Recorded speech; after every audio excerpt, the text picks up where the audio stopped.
নমস্কাৰ, মই মুনমিয়ে পুনৰবাৰ আপোনালোকক মোৰ ইউটিউব চেনেললৈ স্বাগতম জনাইছোঁ। আজি মই আপোনালোকৰ বাবে এটা ৰেচিপি ভিডিঅ' লৈ আহিছোঁ।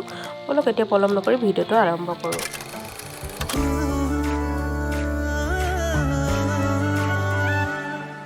আজি মই শুকান মিছা মাছৰ চাটনি বনাম। এইখিনি বনাবৰ বাবে মই লৈছোঁ আদা, নহৰু, পিঁয়াজ 3টা, বিলাহী 3টা আৰু অলপমান জলকীয়া। যিহেতু চাটনিত জলকীয়া হ'লে ভাল, তো জলকীয়া লৈছোঁ। এইখিনি এতিয়া মই কাটি ল'লোঁ। অলপমান পিঁয়াজ সৰু সৰুকৈ কাটি লৈছোঁ আৰু এটা নৰ্মেল যেনেকৈ আমি চব্জিত দিওঁ তেনেকৈ কাটি লৈছোঁ। আদা নহৰু পেষ্ট, এয়া ধনিয়া আৰু শুকান মাছখিনি দেখিছেনে, যিখিনি মই গৰম পানী দুবাৰ ধুই লৈছোঁ। আৰু এতিয়া মই গেছৰ ফ্লেমটো দি দিম, কেৰাহীখন পাতি দিম তাতে।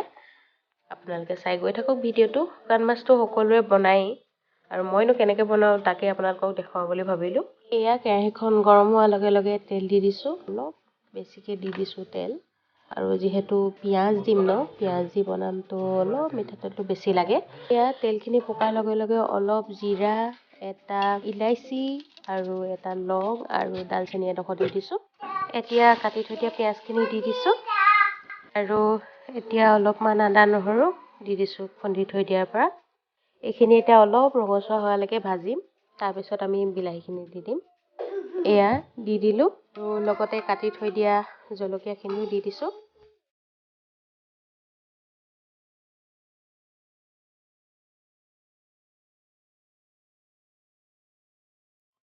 এতিয়া অলপমান হালধি দিছোঁ আৰু এয়া আধা চামুচ ৰেড চিলি পাউডাৰ।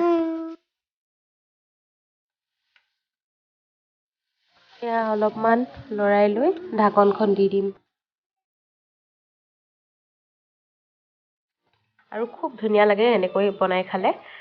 আৰু জ্বলাটো এখেতে বেছি ভাল পায়, তো অলপ বেছিকৈ দিছোঁ জ্বলা।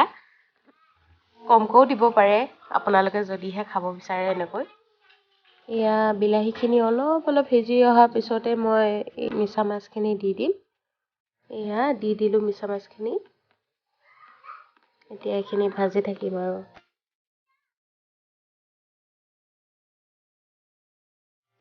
এয়া দেখিছেনে, অলপ সিজি আহিছে আৰু। এতিয়া মই ইয়াত নিমখ দি দিম সোৱাদ অনুসৰি।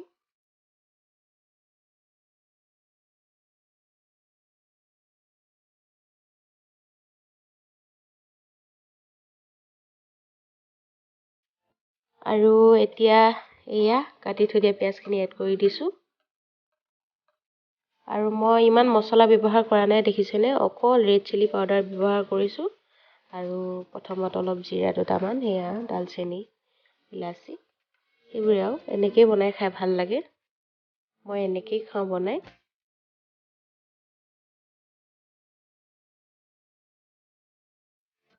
এয়া দেখিছেনে, চব্জিখিনি অলপকৈ সিজি আহিছে আৰু। এতিয়া অলপমান খুন্দি থৈ দিয়া আদা নহৰু আছিলে, সেয়া মই এড কৰি দিম ইয়াত। ভাল লাগে এনেকৈ অকণমান শেষত দি দিলে। আৰু কোনে কোনে এনেকৈ দিয়ে জনাবচোন কমেণ্ট বক্সত। মই কিন্তু এনেকৈ দিওঁ আৰু অলপ শেষলৈ, সোৱাদটো ভাল লাগে। আৰু ইয়াৰ একেবাৰে শেষত মই ধনিয়াখিনি দি দিলোঁ। এতিয়া আৰু অলপ লৰাই মেলি থৈ দিম আৰু। এয়া দেখিছেনে, আমাৰ শুকান মাছৰ চাটনিখিনি হৈ গ'ল, মানে ভজা চাটনি আৰু। আৰু আজিলৈ ভিডিঅ'টো ইমানেই। কেনে পালে জনাব কমেণ্ট বক্সত মোৰ এই ৰেচিপিটো। আৰু ভাল লাগিলে লাইক, কমেণ্ট, শ্বেয়াৰ কৰিব। আৰু যিসকল নতুনকৈ আহিছে ছাবস্ক্ৰাইব কৰি আৰু কাষতে থকা বেল আইকনটো প্ৰেছ কৰি অল কৰি দিব, তেতিয়া আহিবলগীয়া ভিডিঅ'সমূহ পাই থাকিব। আজিলৈ আপোনালোকৰ পৰা ইমানতে বিদায় মাগিছোঁ। পুনৰ আকৌ লগ পোৱাৰ আশাৰে বাই বাই।